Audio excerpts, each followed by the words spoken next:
नमस्ते दोस्तों, आज हम लोग देख रहे हैं कक्षा 9 अध्याय 3 अपवाह। ये हमारी भूगोल की बुक है, उसके बारे में हम लोग बात कर रहे हैं। ठीक है, तो ये अपवाह क्या होता है? तो ये एक जो किसी क्षेत्र विशेष की जो नदी तंत्र होती है उसके बारे में बात करता है, रिवर सिस्टम के बारे में। अगला है अपवाह द्रोणी। ये जो है किसी नदी तंत्र द्वारा कोई जो विशेष क्षेत्र होता है उस नदी का, उसमें जो प्रवाहित नदियाँ होती हैं उसे हम लोग अपवाह द्रोणी कहते हैं। ठीक है, जल विभाजक क्या होता है कि जब कोई नदी जिस राह से बह रही होती है उसके मध्य में पर्वत या कोई उच्च भूमि आ जाती है, तो उसके मध्य से जो निकलने वाली नदियां होती हैं वो बीच वाला जो पर्वत या उच्च भूमि होता है वो जल विभाजक कहलाता है और ये दो नदियों को अलग करता है।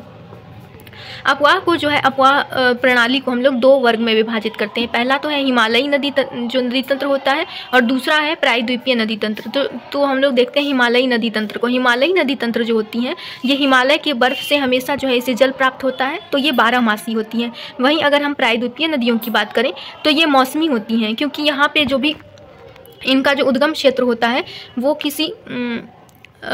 किसी जो है पहाड़ी क्षेत्र से निकलता है, जहाँ पर हमेशा जो है पानी नहीं होता है। वो स्रोत जो है किसी समय विशेष में जो है ज़्यादा प्रभावी होता है, जैसे कि मानसून के समय में।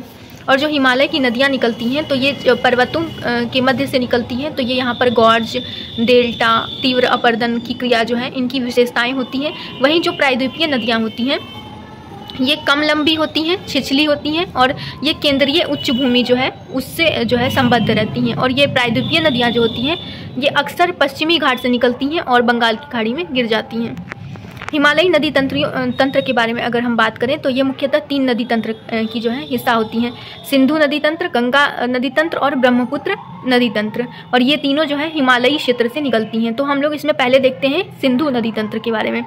तो सिंधु नदी तंत्र की जो नदियां हैं उसमें हम लोग देखते हैं कि ये इनका जो ये सिंधु नदी है ये इसका उद्गम जो है मानसरोवर झील के निकट तिब्बत के पास से होता है और ये भारत में प्रवेश करती है जम्मू कश्मीर में, लद्दाख जिले में। इसकी अगर सहायक नदियों की बात करें तो जास्कर, नुब्रा, श्योक, हुंजा है।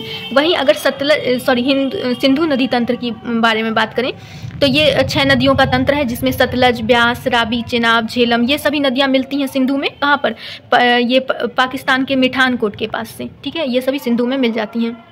और दक्षिण की ओर जब बहती हैं तो अंत में कराची से पूर्व की ओर ये अरब सागर में मिल जाती हैं और ये लगभग 2900 किलोमीटर की नदी तंत्र प्रणाली बनाती हैं। सिंधु नदी तंत्र के बारे में कहा जाता है कि ये भारत और पाकिस्तान के मध्य जो है विवाद का विषय हो गया था, तो अंततः इसे 1960 में समझौता के माध्यम से इसका निर्णय लिया गया, जिसमें संपूर्ण जल तंत्र का केवल 20% भाग भारत के उपयोग के लिए है। और इसका जो उपयोग है वो केवल हम लोग सिंचाई और जल विद्युत वगैरह के लिए करते हैं, जिसमें कि वो क्षेत्र आता है पंजाब, हरियाणा और राजस्थान। वहीं अगर हम देखें गंगा नदी तंत्र के, तो ये गंगा और इसकी सहायक नदियों से जो है ये बना हुआ है। इसमें मुख्य धारा जो है भागीरथी, गंगोत्री, हिमानी से निकलती है और भागीरथी जो है अलकनंदा के साथ मिलती है देवप्रयाग में और यहाँ से इसका नामकरण जो है गंगा के रूप में हम लोग देखते हैं। और गंगा जो है हरिद्वार के पास जो है पर्वतीय क्षेत्र से छोड़कर मैदानी क्षेत्र में आती है। और इसकी अगर कुछ प्रमुख नदियों के बारे में बात करें तो यमुना, घाघरा, गंडक, कोसी ये इसकी जो है गंगा नदी तंत्र की नदियाँ हैं। और इसमें जो सबसे बड़ी नदी है अगर हम देखें तो वो यमुना है और ये यमुनोत्री हिमानी से जो है निकलती है ग्लेशियर से और इलाहाबाद के पास ये गंगा में मिल जाती है। और ये जो है गंगा के दाहिनी किनारे के समानांतर बहती हुई इलाहाबाद तक आती है। ठीक है, नेपाल हिमालय जो है वो उसमें अगर कुछ प्रमुख नदियों के बारे में बात करें तो घाघरा, गंडक, कोसी ये सभी जो नदियां हैं वो बाढ़ लाती हैं। ठीक है, और कुछ जो हिमालय जो गंगा नदी की जो सहायक नदियां हैं उसमें से प्रायद्वीप से भी आने वाली कुछ नदियां हैं, जैसे चंबल है, बेतवा है, सोन है, ये सभी नदियां जो है गंगा में इधर से मिलती है। ठीक है, बाएँ और दाहिने किनारे की जो सहायक नदियाँ हैं ये गंगा में पूरा जल लेकर अपना बेसिन बनाते हुए पूर्व दिशा में बंगाल की फड़क्का तक बहती है और यहाँ पर जो है गंगा डेल्टा बनाती है और डेल्टा बनाने के क्रम में जो है 2 भागों में बढ़ जाती है। एक भाग जो है भागीरथी हुगली दक्षिण की तरफ बहती है और डेल्टा के माध्यम से बंगाल की खाड़ी में मिल जाती है। वहीं जो मुख्य धारा की जो नदी है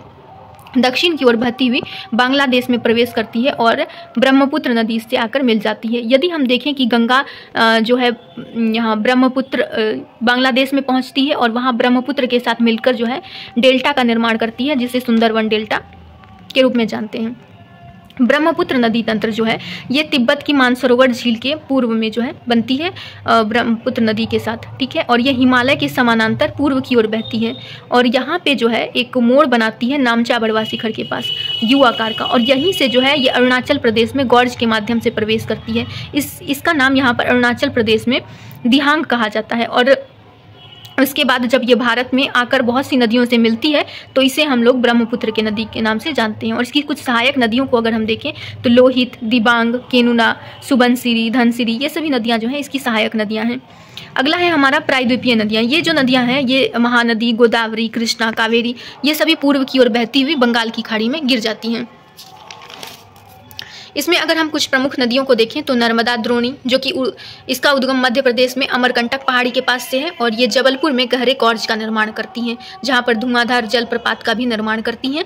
और ये जो है 1312 किलोमीटर की नदी है और नर्मदा, द्रोणी जो है वो मध्य प्रदेश और गुजरात में होते हुए अरब सागर में ही अपना पानी निकाल देती है, ठीक है। और ये जो है पश्चिम की ओर बहने वाली नदी है, नर्मदा और तापी।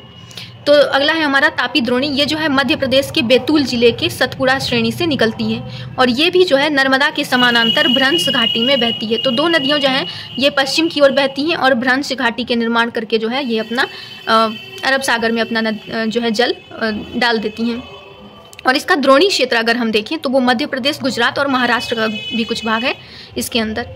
पश्चिम की ओर जो बहने वाली नदियाँ हैं उसमें कुछ है साबरमती, माही, भरतपूजा और पेरियार, ठीक है। तो ये सभी जो नदियां हैं पश्चिम की ओर बहती हैं। अगला है हमारा गोदावरी द्रोणी। गोदावरी द्रोणी जो है ये महाराष्ट्र के नासिक जिले के पश्चिमी घाट से ये निकलती है, इसका उद्गम स्रोत है। लंबाई के बारे में अगर हम बात करें तो ये 1500 किलोमीटर की लंबाई से जो है तय करती है, जिसमें ये बंगाल की खाड़ी में जाकर गिर जाती है। द्रोणी क्षेत्र के बारे में बात करें तो ये महाराष्ट्र, मध्य प्रदेश, उड़ीसा और आंध्र प्रदेश के क्षेत्र में बहती है।